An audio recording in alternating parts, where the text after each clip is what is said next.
여러분 안녕하세요. 동글동글 동화나라입니다. 오늘도 동화 들으시면서 편안한 시간 되시기 바랍니다. 대장장이와 목수의 이사. 옛날 어느 마을에 대장장이와 목수가 살고 있었어요. 둘은 이웃에 살면서 서로 가깝게 지냈답니다. 그런데 이웃이라고 해서 대장장이 집이랑 목수 집이 붙어 있었던 것은 아니에요. 두 집은 웬만큼 떨어져 있었는데 그 사이에 대나무 밭이 있었죠. 마음씨 착한 대장장이는 날마다 쇠를 두드리며 열심히 일했고 사람 좋은 목수도 매일매일 나무를 자르며 부지런히 일했답니다. 대장장이 집에서는 밤낮 요란한 소리가 그치지 않았어요. 쇠 달구는 가마에 불길을 높이느라 풀무지라니 휙휙 푸르르 푸르르 벌겋게 달군 쇳덩이를 망치로 내리치니 떵떵 쿵덩쿵덩 납작해진 쇠를 찬물에 담금질하니 푸시시 푸시시 단단해진 쇠를 날카롭게 다듬으니 쓱쓱 챙강챙강 홈이며 낫 괭이가 만들어지는 것을 보며 신이 난 대장장이는 콧노래가 절로 났지요. 시끄럽기는 목수집도 마찬가지였지요.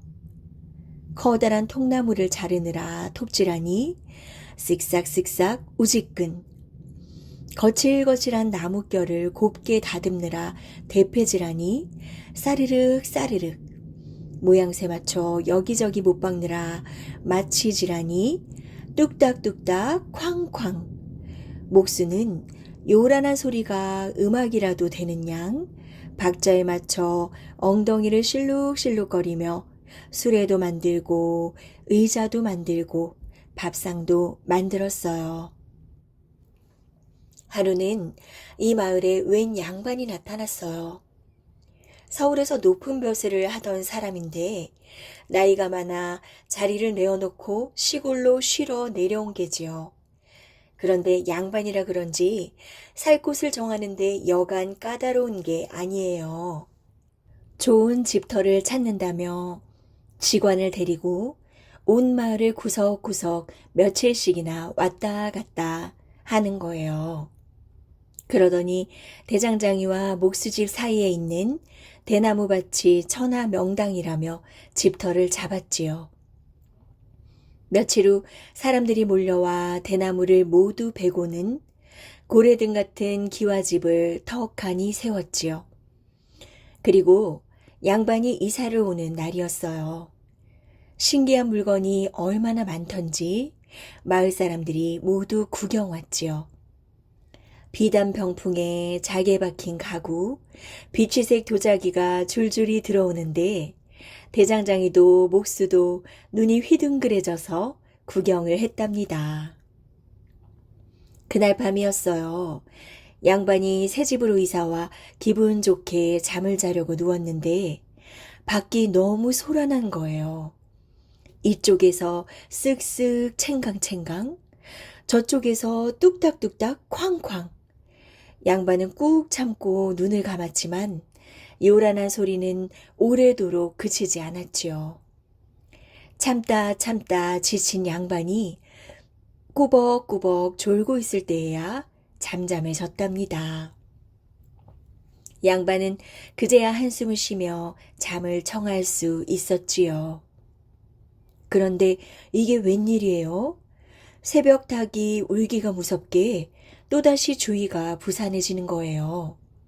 떵떵 쿵덩쿵덩 쓱싹쓱싹 우지끈 가까스로 잠이 들었던 양반은 화가 나 벌떡 일어났어요. 그러고는 하인들을 불러 무슨 일인지 당장 알아보라고 했죠. 앞뒷집으로 대장장이와 목수가 살고 있답니다. 아니, 그게 정말이냐? 허허, 이리 소란하면 마을 사람들도 가만히 있지 않을 텐데. 양반은 마을 사람들과 뜻을 모아 해결해 보려고 했어요. 그런데 마을 사람들은 요란한 소리가 귀에 익어 오히려 조용하면 잠이 안 올 만큼 정이 붙었다는 거예요. 게다가 다들 밤낮으로 열심히 일하며 사는 사람들이라 시끄러운 줄도 모르더래요. 하지만 평생 글만 읽었지 일이라고는 해본 적 없는 양반은 앞뒷집에서 나는 요란한 소리를 도저히 견딜 수가 없었어요. 글 한 자 읽으려면 여기에서 쿵덩쿵덩, 시 한 술 부려면 저기에서 뚝딱뚝딱, 낮에는 솜으로 귀를 틀어막아 보기도 하고 밤에는 이불을 겹겹이 뒤집어써 보기도 했지만 소용이 없었죠. 마음 같아서는 당장 마을에서 쫓아내고 싶었지만 자기 집 하인도 아니라 그럴 수 없었지요. 그저 조용하게 글 읽던 옛날을 그리워하며 땅을 골라준 직관을 원망할 수밖에요. 이렇게 밤에는 뜬 눈으로 지새우고 낮에는 책 한 번 들여다보지 못한 채 며칠이 흘렀지요. 밤낮으로 들리는 요란한 소리에 이제 웬만큼 익숙해질 만도 한데 양반은 자나 깨나 무슨 뾰족한 방법이 없을까 궁리를 했지요. 그러던 어느 날 기막힌 꾀가 퍼뜩 떠올랐어요. 옳지, 그렇게 하면 되겠다. 양반은 당장에 대장장이 집을 찾아갔지요. 여보게, 내가 자네한테 긴히 할 말이 있어 왔네. 아니, 대감님께서 어인일로요? 대장장이가 놀라 묻자 양반은 대장장이의 귀에 대고 속닥속닥 말했어요. 내가 땅을 좀 볼 줄 알아서 하는 말인데 이 집터가 오행으로 따지면 물의 터라 이 말씀이야. 물이란 자네도 알다시피 불과 정반대되는 것 아니겠나. 이 집에서 계속 살다가는 큰일 날까 걱정이야. 네, 그게 정말입니까? 저는 그런 줄도 모르고. 그러나 너무 걱정하지는 말게나. 아직은 별일 없으니 늦기 전에 이사 가면 되네. 자, 이사하려면 돈이 들 테니 내가 좀 보태줌세. 이웃 좋다는 게 다 뭔가.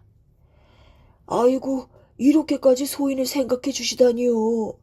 이 은혜를 어찌. 양반이 돈까지 주며 구슬리자 대장장이는 선선히 이사를 가겠다고 했지요. 이번에는 목수를 찾아가 다급한 목소리로 말했죠. 허허, 큰일일세. 내 보아하니 자네 집터가 불의 터야. 네? 그게 무슨 말씀이신지요? 어허, 이런 답답한 사람을 보게. 이 집터가 불의 터란 말일세. 불이라는 게 뭔가? 나무를 태우는 것 아닌가? 그러니 나무를 다루는 자네한테는 이 집터가 맞지 않다는 말이지. 아니, 그럼 어찌해야 할까요? 양반의 걱정 어린 표정에 목수는 화들짝 놀라 방법을 물었죠. 더 안 좋은 일이 생기기 전에 집을 옮겨야 할 걸세. 내 자네를 생각해 돈을 좀 보태줄 테니 한시 바삐 이사를 가게나. 아이고, 소인이 무식해서 큰일을 당할 뻔했습니다. 양반은 대장장이와 목수가 자기 말에 감쪽같이 넘어가자 싱글벙글 웃으며 집으로 돌아왔어요. 생각하면 할수록 절묘한 꾀일세. 난 정말 똑똑하단 말이야. 양반은 흐뭇한 생각에 잠긴 채 두 다리 쭉 뻗고 앉아 있었죠. 그때 마침 대장장이와 목수가 내일 이사를 간다며 찾아왔어요. 대감님 덕분에 큰 화를 입지 않고 무사히 집을 옮기게 되었습니다. 그러게 말입니다. 뭘, 이웃으로서 당연히 해야 할 도리지. 터가 안 좋아 어쩔 수 없지만 그래도 이사를 간다니 섭섭하네. 내 술이라도 한 잔 대접함세. 당장 내일 이사 간다는 말에 더욱 기분이 좋아진 양반은 떡이랑 술이랑 한 상 잘 차려 대접했지요. 이튿날 양반은 여느 때처럼 요란한 소리에 잠을 깼어요. 하지만 양반은 대장장이와 목수가 아침 일찍 이사를 가려고 저리 분주한가 보다 생각했지요. 그런데 아무래도 소리가 심상치가 않아요. 휙휙 푸르르 푸르르 떵떵 쿵덩 쿵덩 쓱싹쓱싹 우지끈 싸르륵 싸르륵. 평소처럼 불에 쇠 달구고 톱으로 나무 자르는 소리였던 거예요. 밀린 일을 좀 하고 이사를 가려나 보지. 양반은 이 소리도 오늘이 마지막이라고 생각하니 그리 나쁘게 들리지 않았어요. 그런데 어찌된 일인지 요란한 소리가 종일 멈출 줄을 몰랐어요. 푸시시 푸시시 쓱쓱 챙강챙강 싸르륵 싸르륵 뚝딱뚝딱 쾅쾅. 날이 어둑어둑해지도록 여느 날처럼 일하는 소리가 계속되었지요. 조금 있으면 조용해지겠지. 그러나 참고 또 참던 양반은 결국 화가 나 더 이상 견딜 수가 없었어요. 아니, 이 사람들이 벌써 밤이 다 되었는데 이사 안 가고 뭐 하는 게야? 양반은 씩씩대며 대장장이 집으로 벼락같이 달려갔지요. 그런데 이게 웬일이에요? 분명 대장장이 집에 들어섰는데 대장장이는 보이지 않고 목수가 쓱싹쓱싹 톱질을 하고 있는 게 아니겠어요? 목수는 멍하니 서 있는 양반을 보더니 천연덕스럽게 웃으며 말했어요. 제가 오늘 이리로 이사를 왔습죠. 듣자 하니 대감님께서 여기를 물에 터라 하셨다지요. 물은 나무를 키우니 저같이 나무를 다루는 목수에게 안성맞춤 아니겠습니까? 그렇지. 양반은 기가 막혔지만 자기가 한 말이니 뭐라고 대꾸하겠나요. 그저 입맛만 쩝쩝 다시며 슬쩍 뒤돌아 나올 수밖에요. 당황한 양반은 혹시나 하는 마음으로 전에 목수가 살던 집으로 가보았어요. 아니나 다를까 여기에는 목수 대신 대장장이가 쿵덩쿵덩 망치로 쇳덩이를 두드리고 있지 않겠어요? 대감님께서 여기를 불에 터라 하셨다기에 오늘 이리로 이사를 왔습죠. 저같이 불로 쇠를 달구는 대장장이에게는 불에 터야말로 최고 명당 아니겠습니까? 양반은 대장장이의 말에 또다시 꿀먹은 벙어리가 되었지요. 아이고 내 팔자야. 울상이 되어 집으로 돌아온 양반은 마당에 주저앉고 말았어요. 대장장이와 목수가 집만 바꿔 이사할 줄 누가 꿈엔들 상상이나 했겠어요. 하지만 어쩌겠어요. 대장장이와 목수가 약속을 어긴 것도 아니고 또 물에 터니 불에 터니 하는 말도 다 양반 입에서 나온 말이니 양반은 이제 입이 10개라도 할 말이 없게 됐죠. 제께에 제가 넘어간다는 말이 바로 이럴 때 하는 말이에요. 그 뒤로도 대장장이와 목수는 밤낮으로 쿵덩쿵덩 뚝딱뚝딱 열심히 일하며 그 마을에서 오래도록 잘 살았더래요. 장화와 홍련. 옛날 평안도 철산고을에 배무룡이란 사람이 살았어요. 좌수라는 벼슬을 지냈기 때문에 마을 사람들은 그를 배좌수라고 불렀죠. 그런데 배좌수에게는 근심이 한 가지 있었어요. 아들이고 딸이고 슬아에 자식이 없었던 거예요. 하늘도 무심하시지. 왜 우리에겐 아이가 없을까요? 곧 생길 테니 너무 걱정 말구려. 배자수는 부인 장씨를 위로해 주었어요. 어느 날 장씨 부인이 깜빡 낮잠이 들었는데 꿈속에서 신선이 나타나 꽃 한 송이를 건네주었어요. 꿈에서 깨어난 뒤 장씨 부인은 태기를 느꼈지요. 여보, 그 꿈이 바로 태몽이었나 봐요. 하늘이 우릴 가엾게 여겨 자식을 내려줄 모양이요. 어느덧 10달이 흘러 예쁜 여자아이가 태어났어요. 배자수는 아이에게 장화란 이름을 지어주고 애지중지 길렀어요. 장화가 4살이 되었을 때 또 여자아이가 태어났어요. 배자수는 홍련이란 이름을 지어주고 장화만큼이나 어여삐 여겼어요. 장화와 홍련은 곱고 착하게 자라났어요. 효심도 지극하여 마을에서 칭찬이 자자했지요. 어쩜 저리 얼굴도 곱고 마음까지 비단결 같을까. 저렇게 예쁜 딸이 둘이나 있으니 얼마나 좋아. 배자수 내외는 2딸이 대견스러웠고 집안에서는 늘 웃음소리가 끊이지 않았어요. 하지만 장화와 홍련의 행복은 그리 오래 가지 못했어요. 장씨 부인이 큰 병을 얻어 자리에 누웠기 때문이에요. 어머니, 미음 좀 드세요. 어머니, 다리를 주물러 드릴게요.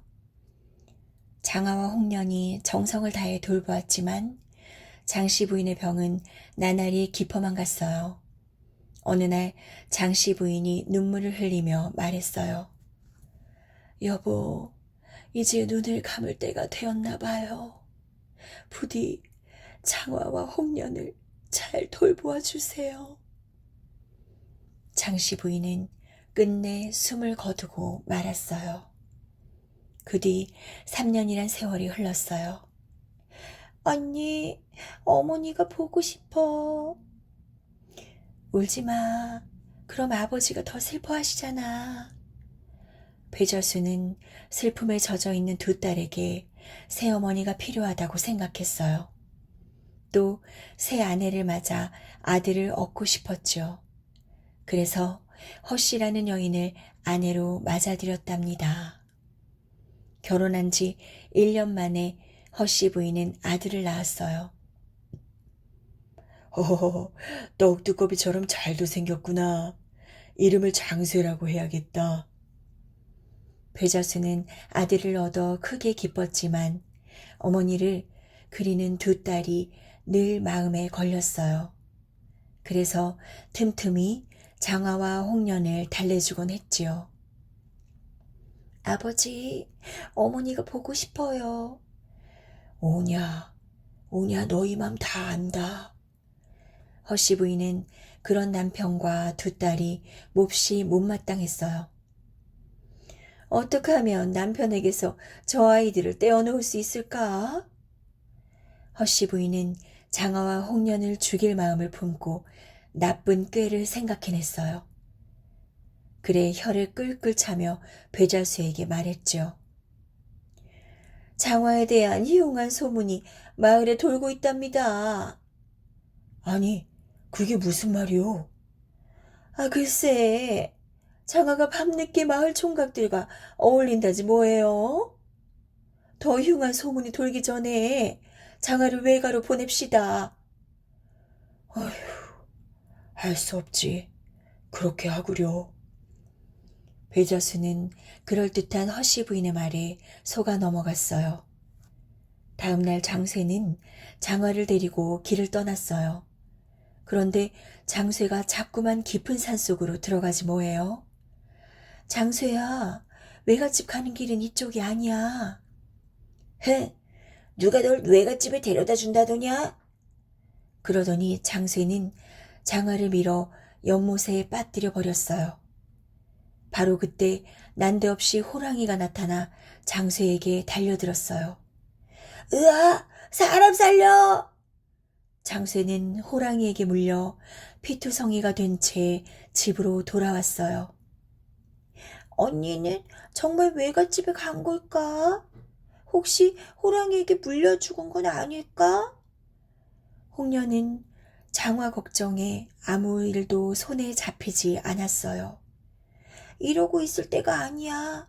언니를 찾아봐야겠어. 홍련은 서둘러 집을 나섰어요. 그리고 여기저기 정신없이 찾아 헤매다가 깊은 산속에 있는 연못가에서 장화의 꽃신을 발견했지요. 나도 언니를 따라갈래. 홍련은 장화의 꽃신 옆에 자기 꽃신을 나란히 벗어놓고 연못에 풍덩 몸을 던지고 말았어요. 그 뒤 철상 고을에는 이상한 일이 일어났어요. 새로운 원님이 간밤에 또 죽어나갔다는구먼. 아니, 벌써 몇 번째야. 이게 웬 변고람.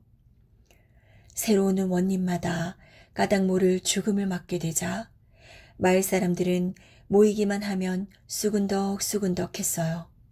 또한 아무도 철상고을 원님으로 오려고 하지 않았죠. 그러던 어느 날 정동호라는 배짱 좋은 사람이 임금님의 명을 받고 부사벼슬을 얻어 철상고을로 내려왔어요. 정부사는 철상고을에 오자마자 이방을 불러 자초지종을 들었어요. 그리고 며칠 뒤 정부사가 한밤중에 책을 읽고 있는데 방문이 스르르 열리더니 등잔불이 휙 꺼지는 게 아니겠어요? 억울하옵니다. 억울하옵니다. 가냘픈 울음소리와 함께 어둠 속에서 두 처녀가 나타났어요. 너희는 누구인데 이 깊은 밤에 날 찾아왔느냐? 저희는 장화와 홍련이라고 하옵니다. 저희의 억울한 죽음을 알려 원한을 풀고자 왔습니다. 장화와 홍련은 자신들의 기막힌 사연을 낱낱이 이야기했어요. 정부사는 고개를 끄덕이며 입을 열었지요. 알았다. 그런 사정이 있었구나. 내가 너희의 원한을 풀어줄 테니 그만 물러가거라. 다음 날 아침 허씨 부인과 장쇠가 관하로 끌려왔어요. 아이고 원님, 저희는 아무런 죄가 없습니다요. 정부사는 시침이 떼는 두 사람을 무섭게 다그쳤어요. 그제야 허씨 부인과 장쇠는 잘못을 털어놓고 용서를 빌었어요. 정부사는 허씨 부인과 장쇠를 옥에 가둔 뒤 장화와 홍련의 장사를 지내 넋을 달래주었어요. 이튿날 밤 장화와 홍련이 정부사의 꿈에 나타났어요. 저희의 한을 풀어주셔서 고맙습니다. 원님께서는 머지않아 큰 벼슬에 오르실 것입니다. 장화와 홍련은 정부사에게 큰 절을 하고는 사라졌어요. 얼마 뒤 장화와 홍련의 말대로 정부사는 높은 벼슬을 얻었고 백성들에게 존경받는 관리가 되었답니다. 슬픔에 잠겨 하루하루 살아가던 배좌수는 마음씨 착한 윤씨라는 여인을 아내로 맞았어요. 배좌수는 오랜만에 웃음을 되찾았지요. 어느 날 윤씨 부인에게 태기가 있더니 10달 뒤에 딸 쌍둥이가 태어났어요. 허허, 장화와 홍련이 다시 태어난 것 같소. 배좌수는 기뻐하며 두 딸의 이름을 장화와 홍련이라 짓고 금이야 오기야 고이고이 길렀답니다.